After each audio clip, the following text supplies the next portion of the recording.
ये देखु एत सुंदर भेंडी मसला बनवा पर मत कहीं लगुनि जे या आउ किसी तरकारी आवश्यक पड़ो बोली। देखु केते डेलीशियस आउ केते बढ़िया माने स्वादिष्ट देखा जाउची। आपण माने निजे देखि पारुचंती पूरा भेंडी मसला हमर पूरा रेडी हो जी। ए भली आपण माने थरे बनै कि देखंतु देखिबे आपण मानकु समस्त को भलो लागिवो। एमिति भेंडी मसला आपण माने खाइथिबे तो निहाती किंतु यार स्वाद नियारा।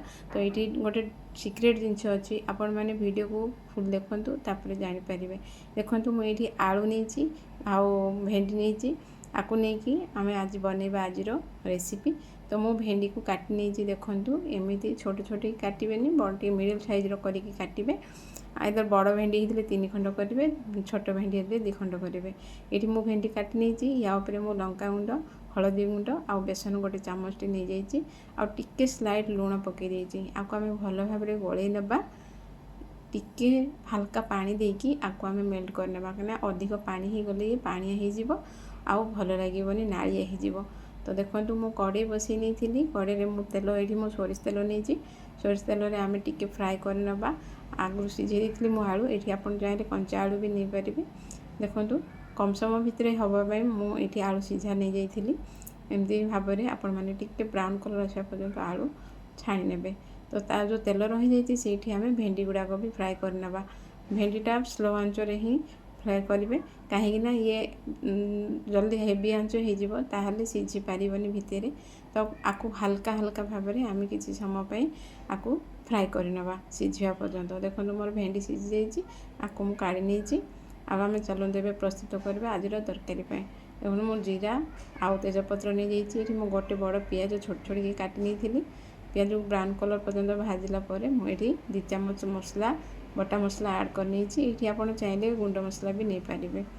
ये मुझे लंका गुंड हलदी गुंड आउ टिके स्वाद अनुसार लुण। ये मुझे लुण कम नहीं कारण मु भेंडी रे दे देइथिली।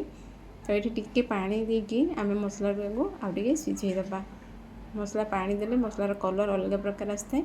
तो ये मुझे बटा टमाटो टमाटो मु ग्राइंड कर देइथिली गोटे ताकू भी हम भल भाव में कषि नबा। देखो पूरा रेडी हो जाइए मोर मसला ता देहरे मु रखी थी भेंडी आलू फ्राए करी आपको आम ऐड कर नबा। देखो केते बढ़िया देखा जाउची। तो आपण मानकू माने ये रेसिपीटा केमती लगुची मते कमेंट माध्यम जनइबे। देखो ये आमर सिक्रेट थिला दही। ये आम दही टी ऐड करवा 2 चामच दही। तो दही रे पकईले स्लो आंचर ही करेंगे ना तो दहीटा आमर छिंडी जीव।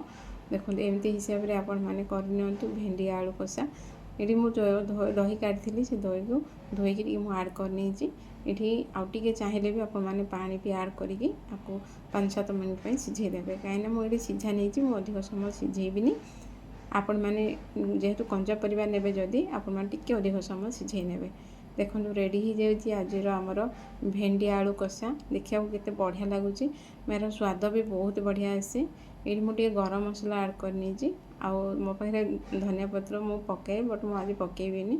आपण मैंने चाहिए धनिया पत्र भी ऐड करेंगे। तो मोर प्लेट रेडी आपण मैंने केमती लगिला ये रेसिपीटा मत कमेंट माध्यम जनइबे। Thank you for watching. जय जगन्नाथ। नमस्कार।